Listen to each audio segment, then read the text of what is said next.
tabia zako ziko chini, unapenda kulipa hongo na kutumia njia za uongo, una mipango na hata watoto wa kando, haujui hata majina yao.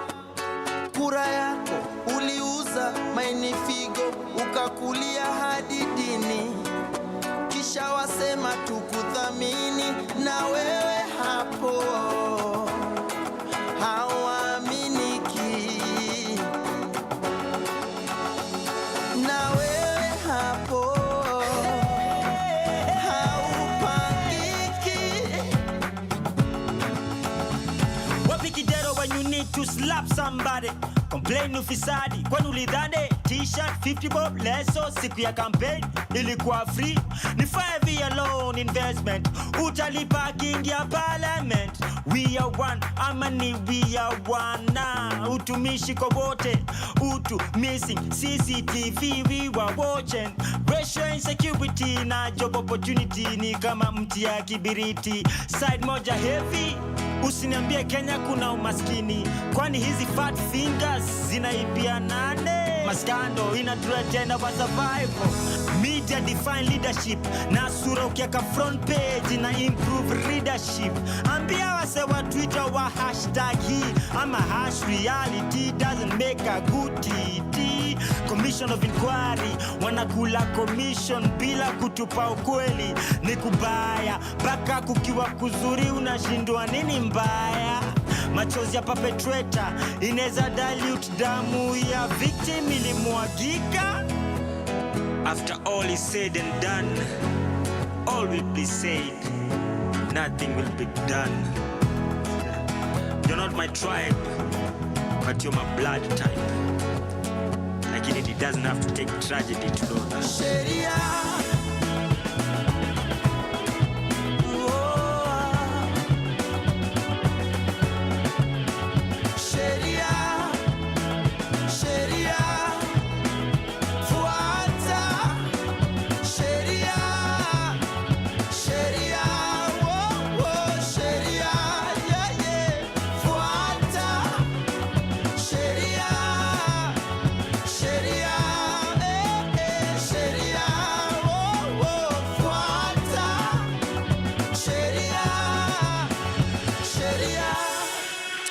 And a very good evening to you. Karibu sana. This is Sheria Dive right here on Pawa Radio with me, James WaNjeri. And of course, we have Flows in studio. Flows is making sure we're getting the music hot and steaming.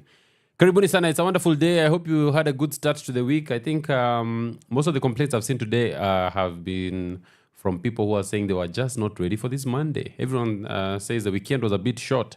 But you know what? You are not like everyone else because you get to listen to Sheria Dive on Monday. So you can always look forward to that.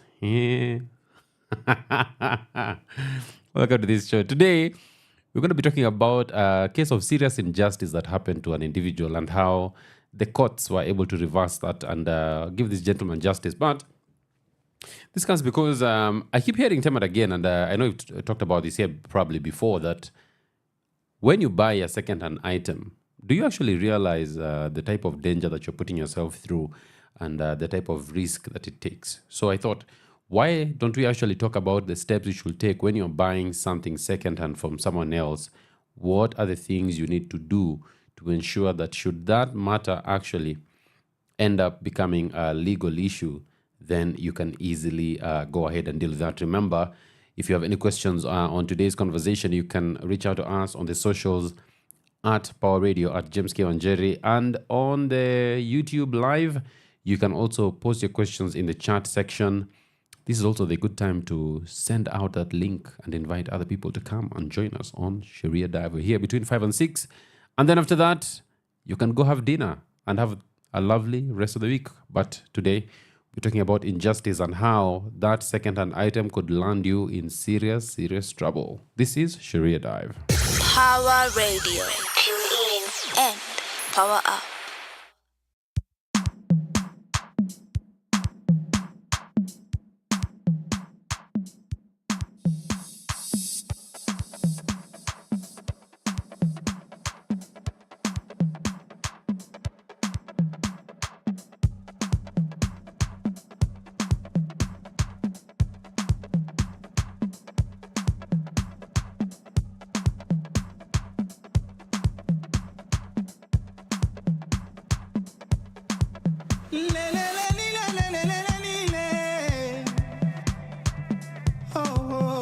Mama.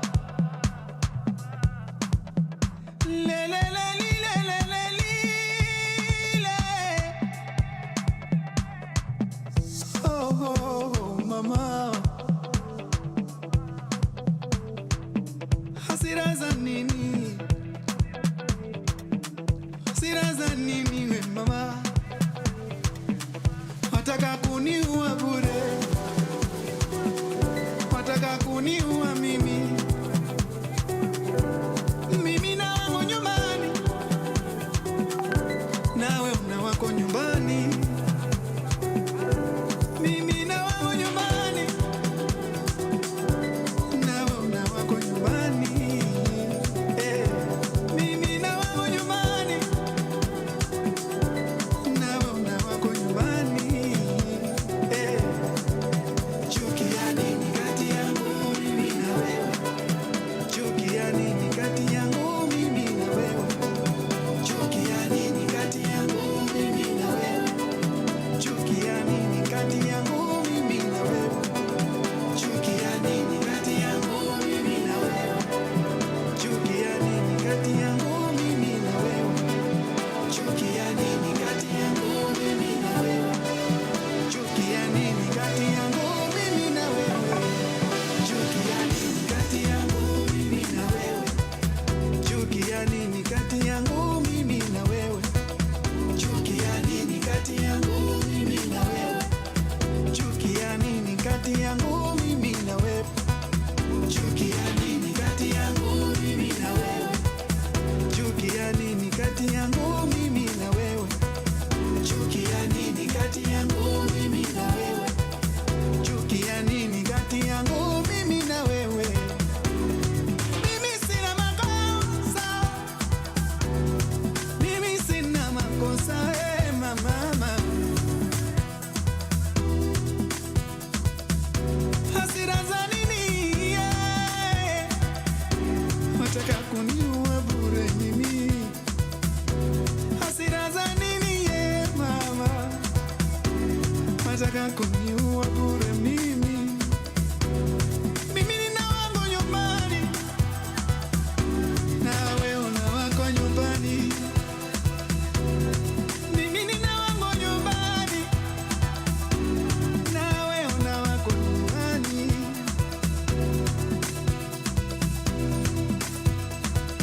Chuki ya nini kati yangu mimi na wewe? Chuki ya nini kati yangu mimi na wewe? Chuki ya nini kati yangu mimi na wewe? Chuki ya nini kati yangu mimi na wewe? Chuki ya nini kati yangu mimi na wewe? Chuki ya nini kati yangu mimi na wewe? Chuki ya nini kati yangu mimi na wewe? Chuki ya nini kati yangu mimi na wewe?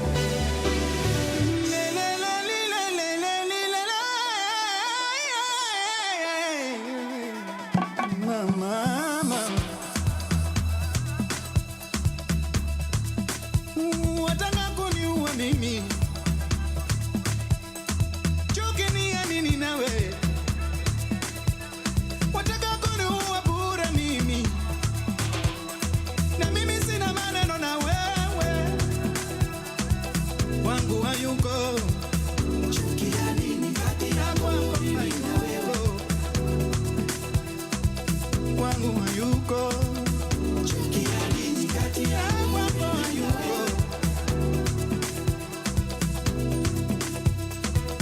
Chuki ya nini kati yangu mimi na wewe? Chuki ya nini kati yangu mimi na wewe?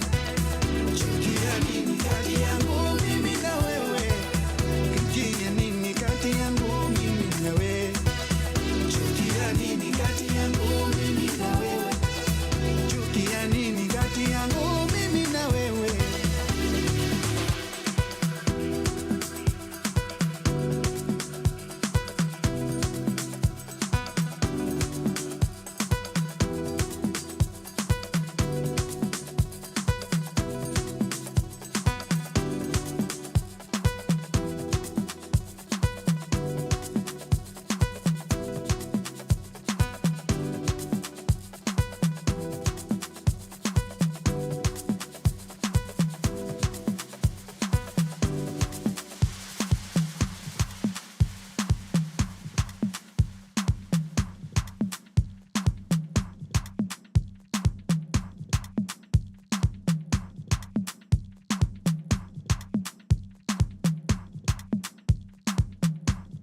Yes, that is Chuki by UG Technique and Eid Aziz. And of course, millennials and below, you probably know you've heard that song elsewhere because it's a sample of Le Wanyika, Sina Makosa, which you're going to be playing very soon. And Sina Makosa has actually been sampled by several people, including Wairi the Laugh Child. Fantastic song. Where are these guys today? The Le Wanyika team. Fantastic. Now, there is a charge in Kenya known as handling stolen property, and it mostly affects people who end up buying mostly electronics, things like phones. Someone sells you a phone, or they sell you a laptop, or they sell you an iPad, a TV, a radio, and you just exchange money and you take it to your house. Then one day, police have come, they're knocking on your door. And of course, nowadays with phones is that they can be tracked. So immediately you switch that phone on. The DC are able to track that phone to your exact location. And today we're going to be talking about a case of someone who actually got sentenced to death because of being found in possession of some phones that had been stolen from a couple here in Nairobi. And he was found guilty of the offense of robbery with violence and sentenced to death. And then he filed an appeal to the High Court. And we'll just be looking at how the court looked at that matter and how it reviewed it in order to be able to make a decision and see whether he deserved to have been sentenced to death. So there'll be key lessons here for each and every one of us, especially on how to handle cases of buying property that perhaps you do not know where it has come from. You're not sure whether the person selling it to you is actually legitimate. And of course, part of the danger most of the times is the people who buy these things, they buy them from people they know. And so you just find that level of trust that you have for someone could end up costing you greatly. Today, we're looking at Criminal Appeal number 185 of 2010. This was a decision that was issued in the year 2013. And the gentleman here in the middle of this story is one Maxwell Odhiambo Okeo. And this was an appeal from the judgment of the Magistrates Court that had been issued in March 2010 at Kibera Criminal Law Courts. And this was criminal case number 2275 of 2009. Now, this gentleman, Maxwell, had been charged with the offense of robbery with violence. And these are the details. The details are that on the 20th day of January 2009, at Westland Sports Road in Kilelesho within Nairobi area, jointly with others not before court while armed with dangerous weapons, namely pistols, robbed Aziz Mohammed of 7 mobile phones. These were several Nokias. They also stole 1 television, LG, 1 microwave, 3 laptops, 2 Sony cameras, 1 motor vehicle, and another 1 motor vehicle, which was a Vitz, and everything had been valued at about 3 million shillings. All right. And during that time, they injured or used violence on Aziz Mohammed. The second charge was handling stolen goods. This is an offense under section 322(1) of the Penal Code of Kenya. And the charge here was that on the 20th day of May 2009 at Kariobangi, within the Nairobi area, otherwise than in the course of stealing, dishonestly received or retained 2 mobile phones, Nokia N6600 and Nokia 6600. Of course, guys, this was 2010, so the smartphones had not really come and Nokia phones were still being used. I don't know how many of you are still using Nokia phones to date. But those were the charges. Now, the background of the suit was this. Mohammed Aziz testified that he was an owner of a fast food restaurant in Nairobi, and he resided at Sports Road in Westlands. Now, he left work at about 1:30 a.m. On 20th January 2009, and he lived within a gated community. When he got home, the guard opened for him the main gate. He then drove to his house, number 3. He was driving his pickup, and as he came out, he noticed 4 people hiding behind another one of his cars.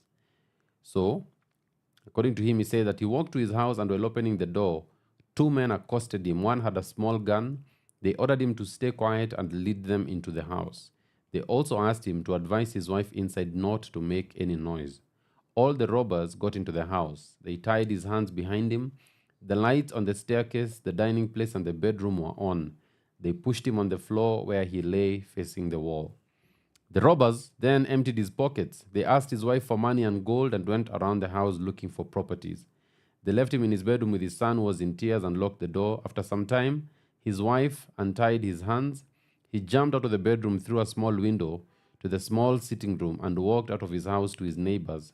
He informed his neighbor that he had been robbed and requested the neighbor to press the alarm. Then security guards came in answer to the alarm, followed by police officers. When he went through his house with the police officers, he found the following items missing: an LG television set, an LG home theater, mobile phones, his wife's mobile phone, 5 other phones from the bedroom, 3 laptops, microwaves, 2 Sony cameras, a pickup car, and a Toyota Vitz car. He gave the police officers packaging cartons in which some of the stolen mobile phones had been packaged on purchase, and the cartons, of course, had the details, including the email number, all right? Now, he was also able to produce receipts for some of the things that he had, receipts that were dated. The first one was dated 4th December 2008, and the second one was 2nd February 2008. For the other items, he was unable to get receipts for them, and he says that the robbers ferried the items in his car. The pickup was recovered the following morning near Kibera, while the Vitz was recovered at Kariobangi after 3 weeks. According to him, the robbers spent about 3 hours in his house. They were dressed casually. He could not see their faces. About 3 months from the date of the incident, he was called by the police at Kilimani police station to identify certain mobile phones. He was shown one phone. He went and checked the email numbers on the packaging cartons, and he was able to match 2 of the phones as having the email for the phones he had lost. The phones were then marked for evidence, and he said he did not know where the items had been recovered. He and his family were not injured during the robbery. That sets the stage for our story today. Remember, we're talking about the story of Maxwell. And Maxwell was actually found guilty in this case. And what you're trying to see here is what are the key lessons we can learn about procuring and purchasing second-hand items. Let's get that original song where our friends UG Technique and Idi Aziz were able to use for their song. This is Lewanyika with Sina Makosa. Pawa Radio. Tune in and power up.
Wataka kuniua bure baba, wataka kuniua bure baba. Wako hayuko, wangu hayuko, chuki ya nini kati yangu mimi na wewe? Chuki ya nini kati yangu mimi na wewe?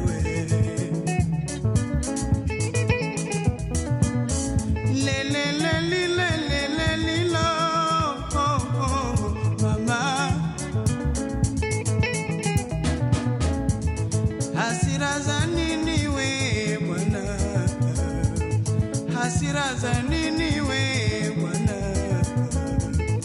wataka kuniua bure baba, wataka kuniua bure baba. Wewe una wako nyumbani na mimi nina wangu nyumbani, chukia nini kati yangu mimi na wewe? Chukia nini kati yangu mimi na wewe? Nasema sina makosa we Bwana, sina makosa we Bwana. Ayo,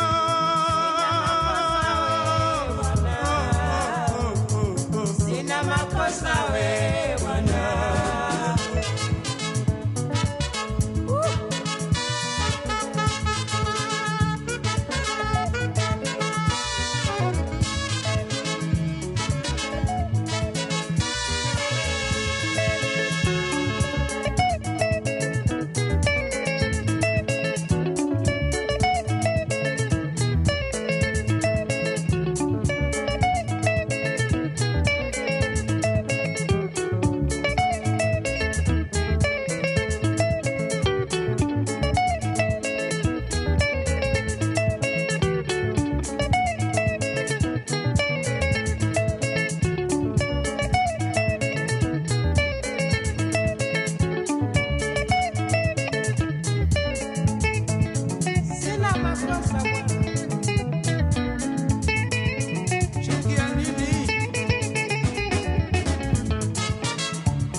You know, if we talk about the history of the songs that we play, so what happened in this case is our good friend, these guys had gone out for a bash, and so they are at the hangout, and this guy spots a very beautiful girl there at the bar. And he decides he wants to talk to her, but she had come with someone else. And the other guy starts catching feelings, but the chick also seemed to be enjoying his stories more than the other guy. So jamaa akamshika mashati wakatoka nje akamnyorosha mbaya sana. So he was so angry. When he went back, he just went to the studio and decided to write this song. And you can hear him the song say, "Wewe una wako nyumbani, mimi nina wangu." He was not the guy's wife. He was just a chick that the guy had met at the club. That's Le Wanyika or Les Wanyika. We're arguing here in studio whether it's Le or Les. It doesn't matter. Wanyika ndio ya muhimu. Mara moja. There you go. Remember, we're talking about the case of Maxwell Odhiambo, who was a young man who unfortunately received the death sentence in the year 2010 from the magistrate's court in Kibera. And we're just laying the background for his case. And we're just talking about how one Mr. Aziz, he was getting home at about 1:30 a.m. and when the gate was opened for him and he got into his property, he saw that there were some people hiding behind one of his cars.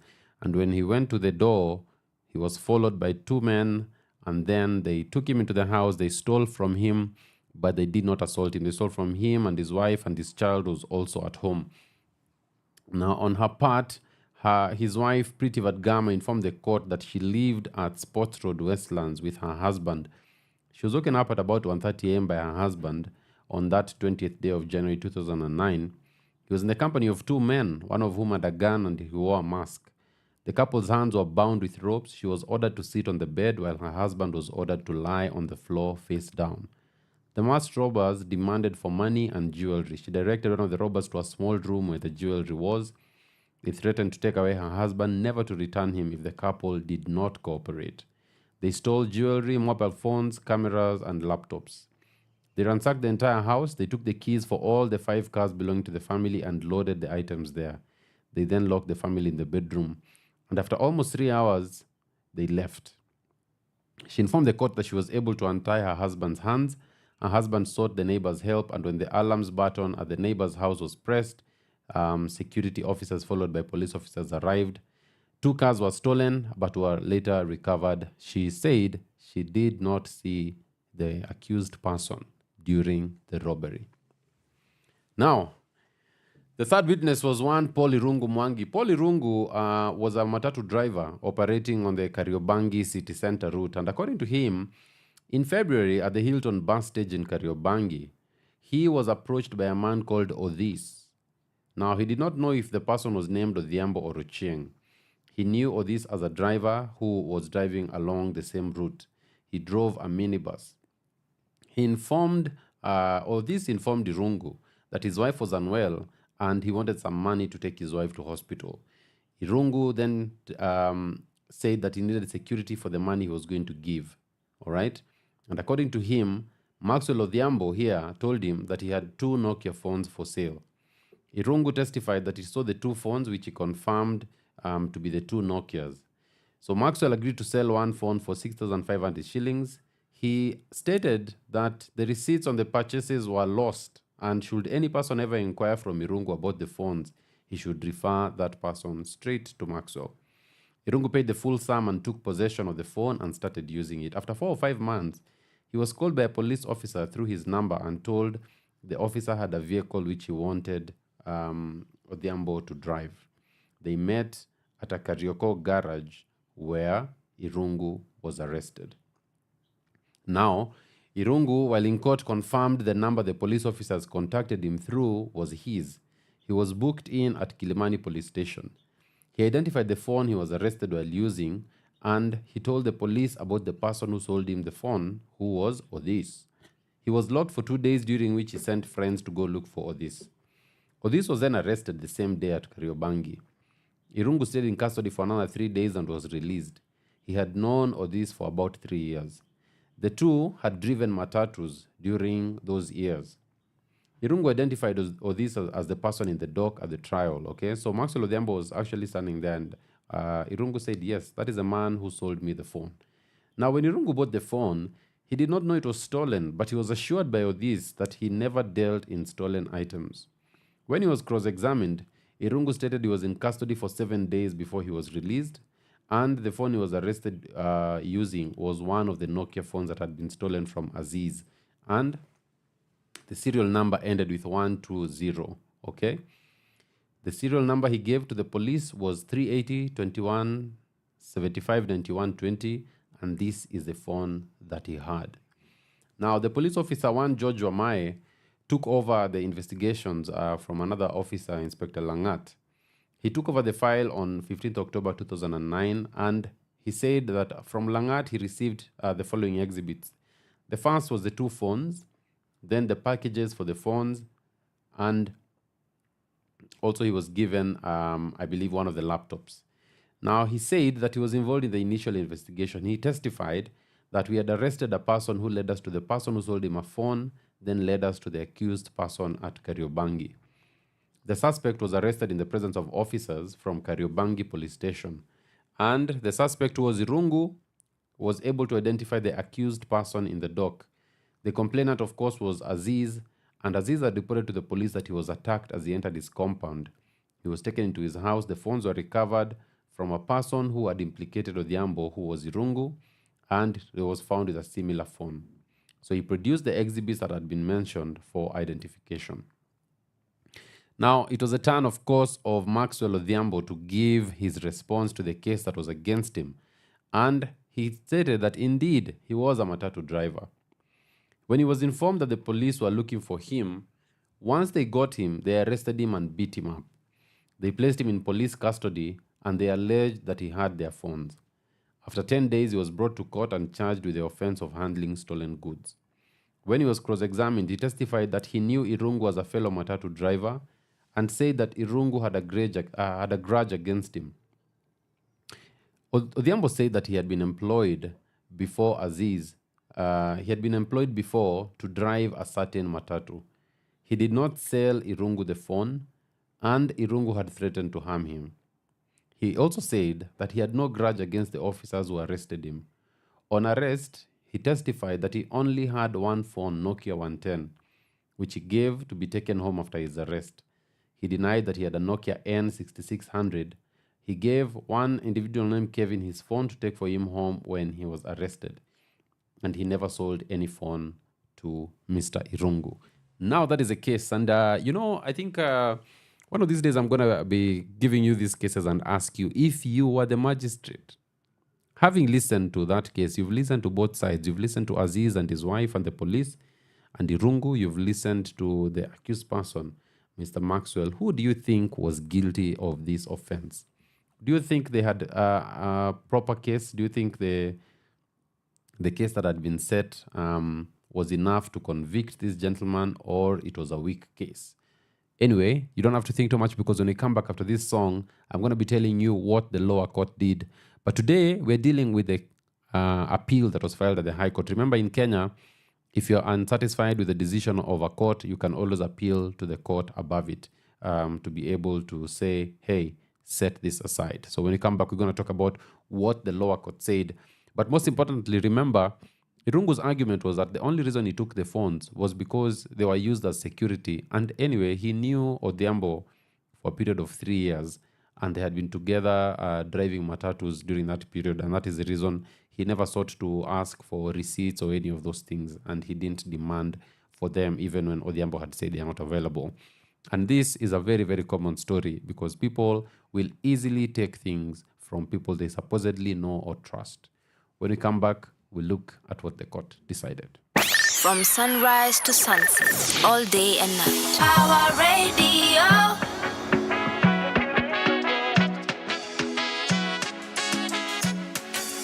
This is Epic Sound. Extra pressure, baby, when you wind and pause. You're killing the boy, of course. You're killing the boy, of course. You're killing the boy. Extra pressure, baby, when you wind and pause. You're killing the boy, of course. You're killing the boy, of course. You're killing the boy. I had to put my life on pause and follow you where you're going. And if I make you my business, I suffer no loss. Cause I'm in love and it's showing. No force, can't separate. Baby, no law, keep me away. I take you on tour. Pretty baby, I give you something to live for. My girl, extra pressure, baby, when you wind and pause. You're killing the boy, of course. You're killing the boy, of course. You're killing the boy. Extra pressure, baby, when you wind and pause. You're killing the boy, of course.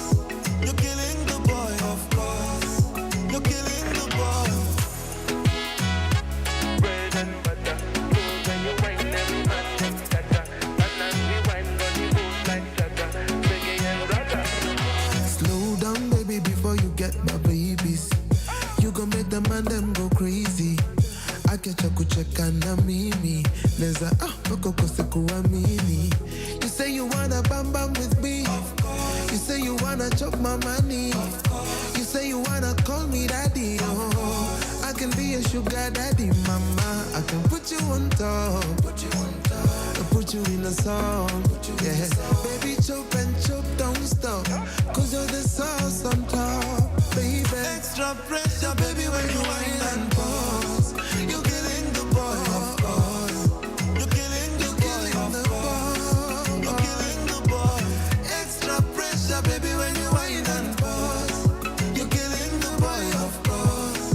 You're killing the boy, of course. You're killing the boy.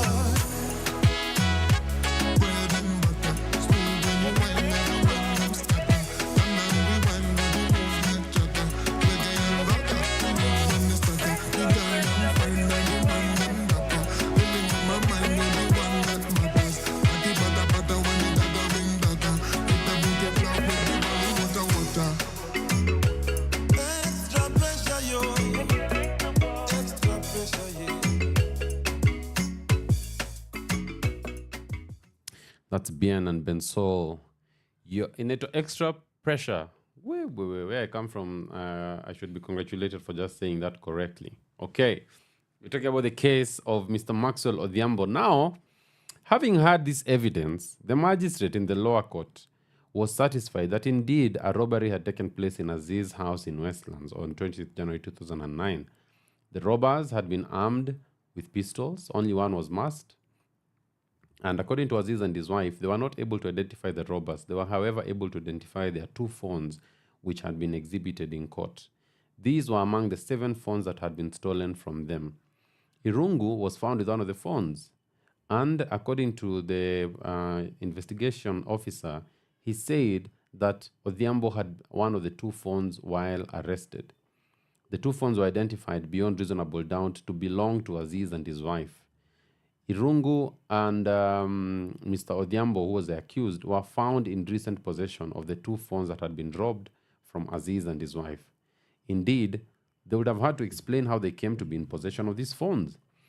The trial court concluded it was Odhiambo who sold the phone to Irungu. There was no ill motive alluded to or any grudge between Odhiambo and Irungu. The court believed the evidence of Irungu and found that Odhiambo had failed to explain how he came into possession of stolen property. Although Aziz and his wife did not identify the appellant as one of the attackers and the appellant was Odhiambo, the court was satisfied under the doctrine of recent possession that the appellant, Odhiambo, was one of the robbers. The court convicted him to suffer death but made no findings on the alternative count of handling stolen goods. Okay? Now, when it comes to the High Court, one of the first things that Maxwell Odhiambo says is that the magistrate committed a grave error because she failed to consider that conditions prevailing during the robbery were not conducive to positively identify the person who was stealing. The trial magistrate also committed an error by convicting him on non-existent evidence and misapplied the doctrine of recent possession. We're going to be talking about the doctrine of recent possession. And finally, the court failed to adequately consider his defense. All right? Now, in court, the prosecutor said that Maxwell Odhiambo had been lawfully convicted and his appeal had no merit. When one ingredient when dealing with questions of robbery with violence is shown to be present, then there is no requirement that the other ingredients need to be shown. And one of the things the court now has to do is looking at the evidence that had been submitted and scrutinizing it. Would they go ahead and agree with that decision of the lower court? Okay? So the first thing, of course, the court had to look at is to establish, was violence used, and was Section 296.2, which deals with robbery with violence, was it properly invoked in charging and convicting Maxwell Odhiambo? And the court said, in our view, it is not, the argument that there was no violence used and that robbery with violence was improperly invoked is not correct. And just for a little law knowledge here, is that robbery with violence involves a situation where the offender uses force or threat of force, okay, and imposes himself against the rights and ability of the victim to go about their own affairs in their own way. So the action on the part of the offender, okay, that establishes the presence of the offense of robbery with violence, and this also includes being in company. So it means you're not alone; you're with another person. And number two, you must have been armed with a dangerous weapon or instrument, and there was an infliction of fear or actual bodily harm. Indeed, the court said that this was a case where, in any event, all right, the complainant, Aziz and his wife, had testified that one of the attackers had a small gun. The victims were bound with ropes. Aziz, according to his wife, was told to show the robbers where the money was, or the robbers would go away with him and never return him to his family. His wife told the robbers to take whatever they could, but not take her husband away. So the court found that there was actual violence and psychological violence that had been inflicted upon the victims by the thugs. Actual property had been taken away from Aziz and his wife by armed men who were acting in combination. Therefore, in the eyes of the court, the elements of robbery with violence were established. But the second question was, could these people have identified the people who stole from them? And the High Court said, we do not think this was a case where the evidence of identification could have been said to play any role in the conviction of Odhiambo. Indeed, Aziz and his wife had testified that they did not identify Maxwell Odhiambo as being part of the gang which robbed them. The trial court, the magistrate court, had observed at page 45 of the proceedings that, in spite of the two eyewitnesses having failed to identify any of the robbers, the fact that the accused had in his possession property that was stolen leads to only one conclusion, that he was one of the robbers. So because of that, Maxwell Odhiambo had been linked to the offense not by eyewitness evidence, but by the doctrine of recent possession. So what is the doctrine of recent possession? This is a doctrine in criminal law that suggests if something has been stolen or if something is missing, the person who is found with it, okay, the last person who is found with it at the point of stealing, you are now the next person who is found with it, then that means that chances are you are the one who actually stole it. This is why it's very, very key and relevant. When you're buying something, you need to know whose item was this. Okay, this was your phone.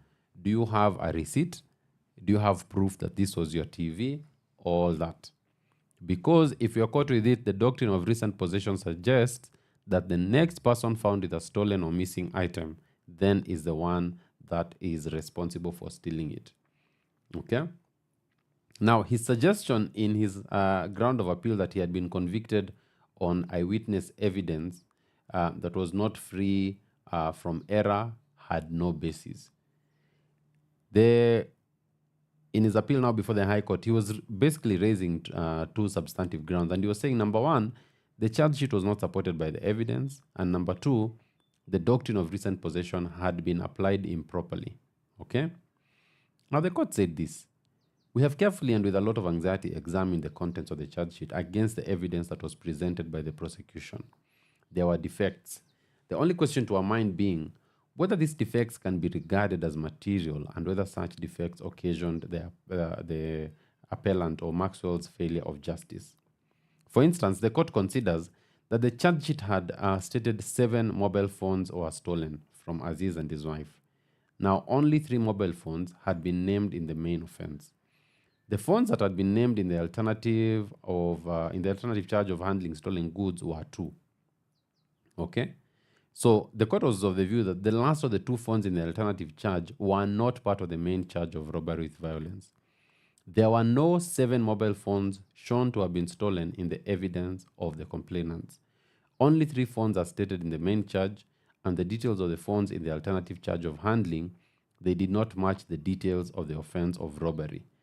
And the court was of the view that one would expect that what was dishonestly retained or handled would flow from what had been stolen. Okay, so there was a challenge here because how this charge sheet had been prepared was wrong. On one hand, they were saying these are the stolen goods. Okay. On the other hand, they were saying these are the goods that when the robbery took place, these are the goods that were stolen. Then on the other hand, they were saying these are the stolen goods you are found in possession of. So the court also considered that Aziz had told the court during the trial that I went to the police station. I was shown one phone. This was the first phone. These are the two phones. So according to the court, he was not clear how many phones he found at the Kilimani police station. The two phones had been introduced, okay? But the court also found that there was a phone that had been produced in court that was not included in the main charge sheet. Now, Paul Irungu had alleged to have bought one phone, which was a Nokia 6600, and he had given the serial number. When he was examined, he stated that the officer who recorded his statement made an error, and the correct serial number should have been a different one, which had a stroke one at the end. But those two numbers were not in the charge sheet, and they're also not in the evidence of Aziz.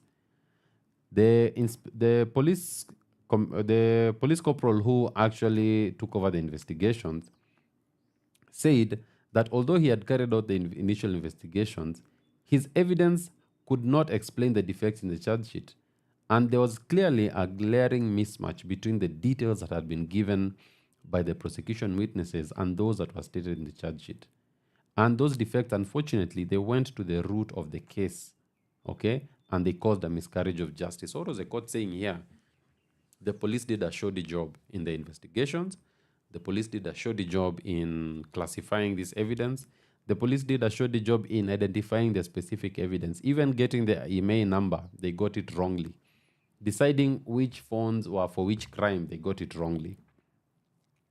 So the court was of the view that here, the doctrine of recent possession had no place in determining whether Maxwell Odhiambo was culpable. Okay? And this was the court's view. It is hard to say if the police gave the wrong details in the charge sheet or were themselves the recipients of the wrong details from the witnesses. It is now held in Kenya that for the doctrine of recent possession to be adopted, the prosecution must positively prove that property was found with the accused person. Property shown to belong to the complainant and it was recently stolen. Without getting correct details establishing the existence of these mobile phones, the prosecution could then not move to logically establish ownership and unlawful dispossession. So you do not have the correct details. So how then do you decide that these are the items that had been stolen? So hapo polisi walilala kwa darasa kabisa together with the prosecution. Now, he also said that his defense had not been given the weight that it deserved. Okay? And here, the court was of the view, by looking at that indeed, there was considerable reason to doubt the evidence, for instance, of Irungu. And the court looked at it this way. When a man is cornered, as Irungu was, using a stolen mobile phone and is placed in custody for 7 days, he will do anything to purchase his freedom. His evidence was unreliable and unsupported by the other witnesses. He was not consistent even in the simple task of stating the serial number of the phone he had just purchased from Mr. Maxwell Odhiambo. So there was considerable reason to doubt his evidence. Indeed, the investigating officer had suggested that there was a second person who led police to Maxwell Odhiambo. The evidence was that we arrested a person who led to the person who sold to him a phone, then led us to the accused in Kariobangi. This was the evidence of the investigating officer. Therefore, it needed to be carefully evaluated before conviction. The evidence relied upon to convict an accused person must be of high quality, credible, and beyond reasonable doubt. When we come back, what are the practical steps you need to take when buying an item secondhand? And of course, I'm happy to inform you that in this case, the court allowed the appeal and quashed the conviction and set aside the sentence. Unfortunately for our brother, Mr. Maxwell, he had been going to court for all that time, since 2010 until 2013, when he was finally released. He was released in November 2013. You do not want to go through that experience, okay? And so, to ensure you do not go through that experience, we're going to tell you what steps you need to take to make sure that should something like this ever happen to you or to anyone you know, it could be a relative, it could be a sibling, it could be a friend, then there are certain steps that can be taken to protect you. Let's get the music, and then when we come back, we do that, and then we wrap it up. From sunrise to sunset, all day and night. Power Radio.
rotations. Rotate, gyrate, rotate. To the music, to the groove, with every move.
And that's rotation by DJ Mackenzie. Nasi Mackenzie wa Shakahola, by the way, we're just putting it out there. DJ Mackenzie right there with rotation.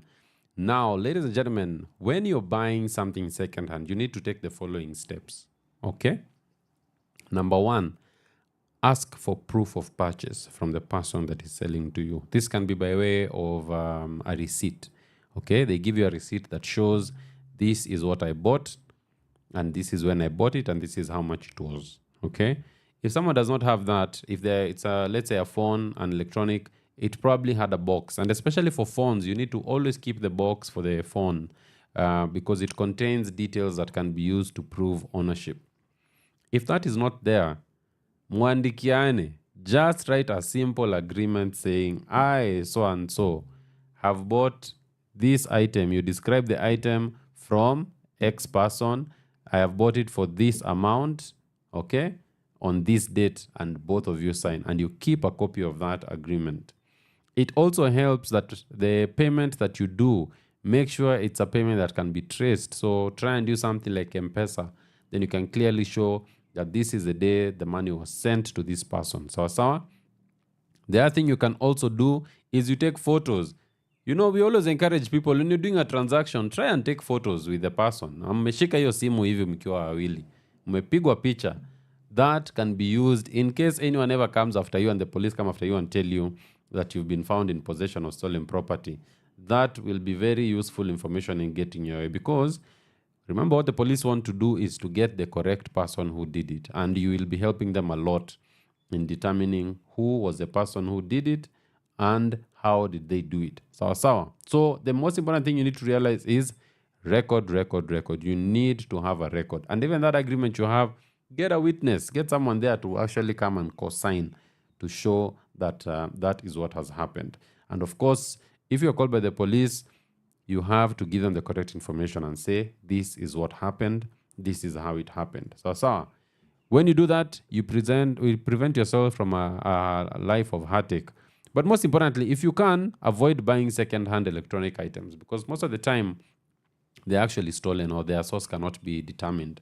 So try and avoid such things. Now, there's a question here by Audrey. Audrey says, what kind of lawyer did he have? One of my uncles went through the same thing, but my parents and another uncle got a good lawyer. DCI had to furnish him with documents to support his release. He was innocent. Kazia Green Up Nigani.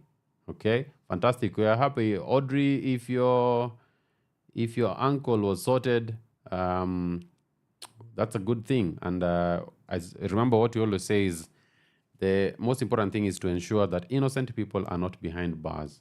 We have to make sure that only the guilty are behind bars. And of course, a big shout out to our brother, Mr. Oyugi. Mr. Oyugi, asante sana. You're a listener of this show, and we appreciate you. Thank you so much for making time for this show and for joining us.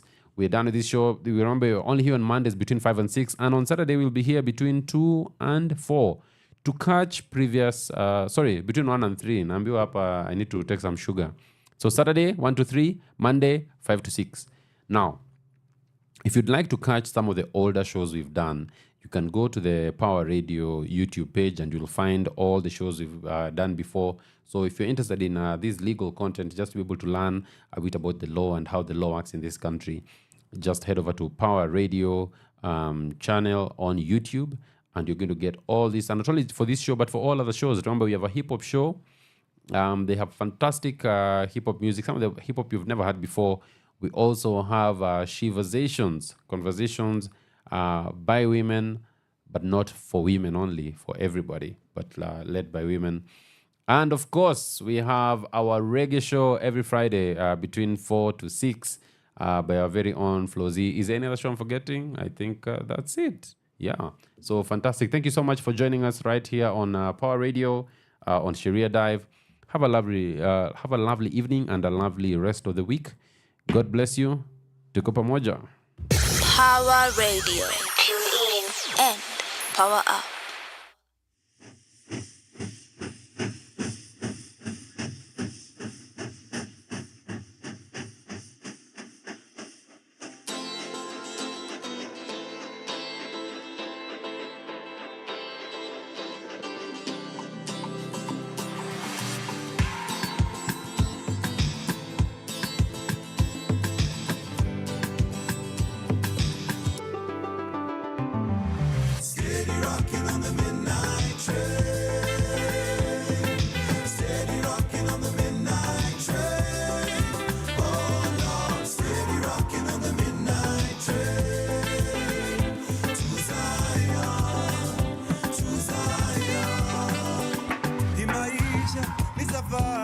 Tunapita kama moshi na kabla tuzame mchangani, kuna kushinda na kufeli. Inabidi ujijue tofauti ya mwalimu na mwanafunzi ni ujuzi na ujuaji. Oh, it's unbelievable that we make it this far. Undeniable, we see the promised land from afar, and it's so beautiful. No, they can't touch the fire, and you know it's not in vain. Steady tripping through the pain. Oh, steady rocking on the midnight train. Steady rocking on the midnight train. Oh Lord, steady rocking on the midnight train. Steady rocking on the midnight train. On the midnight Zion. Siku zazidi badilika, mengi yazidi kunipita jama. Oh no, maji yalipozidi unga, hawakudhani tutafika. It's unbelievable that we made it this far. Undeniable to see the promised land from afar. So beautiful, they gon' know who we are. They keep on walking in the rain. Kuna blessings in the pain. Whoa. Steady rocking on the midnight train. Steady, ready. Steady rocking on the midnight train. Oh Lord, steady rocking on the midnight train. To Zion. It's on our road to Zion. Nothing will ever deny us. Whatever it takes, keep on rocking. Whatever it takes, keep on moving. To Zion, to Zion, to Zion. Yeah. Steady rocking on the midnight train. Steady rocking on the midnight train. Oh Lord, steady rocking on the midnight train. To Zion, to Zion, to Zion, to Zion. Steady rocking on the midnight train. Steady rocking on the midnight train. Oh Lord, steady rocking on the midnight train. To Zion, to Zion. From sunrise to sunset, all day and night. Power Radio.